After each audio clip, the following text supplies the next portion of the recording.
Season 2 of Arrow is coming up this fall. Let's see what the cast has to say.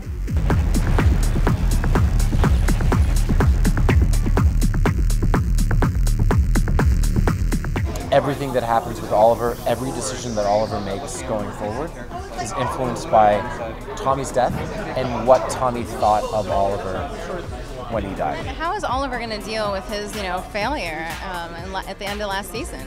The answer to your question really is where we find him at the beginning of season 2, and it's not the place you expect.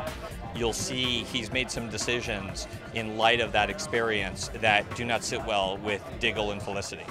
So will you be getting a potential love interest in I know, it's funny with Diggle because right now he's with his dead brother's wife.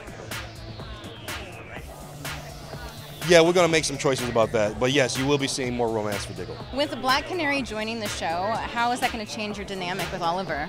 Her head is in that space right now when it comes to Oliver. She loves Oliver dearly, and she loved Tommy also, and Tommy is no longer with us. So, I think she's sort of grieving, mourning, and kind of trying to figure out what her next move is, especially since she no longer has a job because CNRI burnt down.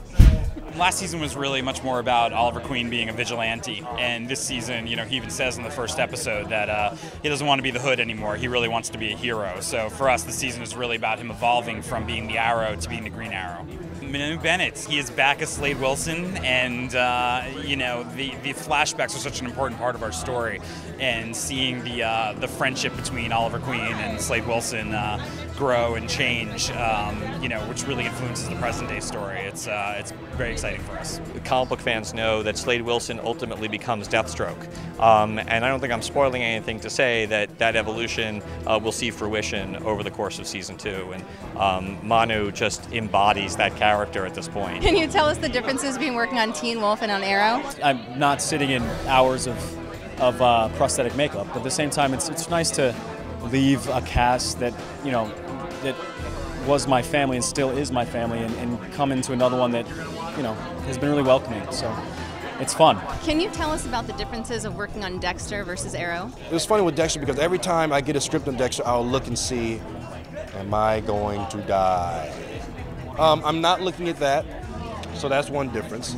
People saw in Dexter kind of a sense of delivering justice that doesn't get delivered. So I think people buy into that. So there's a lot more similar, oddly enough, between Oliver Queen and Dexter than there is different. My best day on set so far, got to stand around all day and eat donuts. Felicity goes undercover in season 1 as a big belly burger delivery woman. And on set that day, we had Mr. John Barrowman, we had Colton Haynes, we had Willa, we had Steven. And it was just really fun. We just had such a ball. We put on a musical in the bathroom, and it was just outside, and it was sunny, and it was great.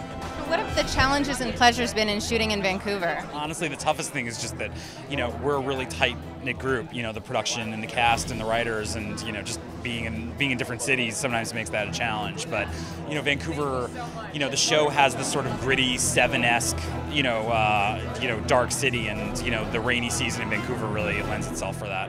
Can you describe your character on Arrow in one word? Why did I want to say flamboyant? I don't know that a flamboyant she is. A high-tech? She's high-tech. Raw. Mysterious. This is such a stupid word. Now, can you describe your character on Arrow in one word? Dedicated. I think John Diggle, when he finds something that he believes in, he dedicates himself to it, and he believes in Oliver. So he'll, like he was in the field in Afghanistan, I think he'll lay on the mine for the right thing, and he will lay on the mine for Oliver. Are there any superheroes that you wanted to put in the show but can't for legal reasons, and what would you want to do with them? Well, I grew up a big Teen Titans fan, so for me the dream would be Nightwing. But because he's connected to the Batman universe, I doubt that will ever happen, but he would be the tops of my dream list.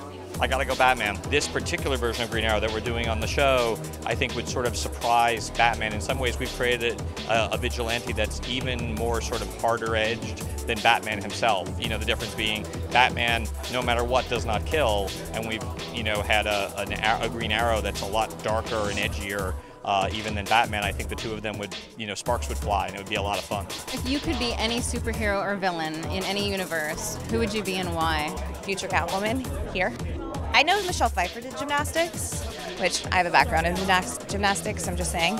We were just talking about Catwoman earlier, and I think she's really crafty. I'd like to be Catwoman at some point. I like Robin. I like the Robin characters. I think that, I think that's always the fun character to play the sidekick.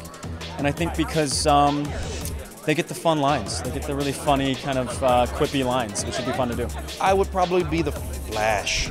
I would love to play a fantastic villain in the DC universe. The Riddler's open for business, isn't it? I think so. I think it is.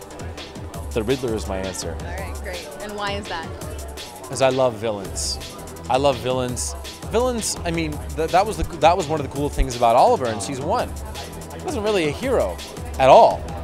Kind of a villain. I just always wanted to play them. So what do you want to be called?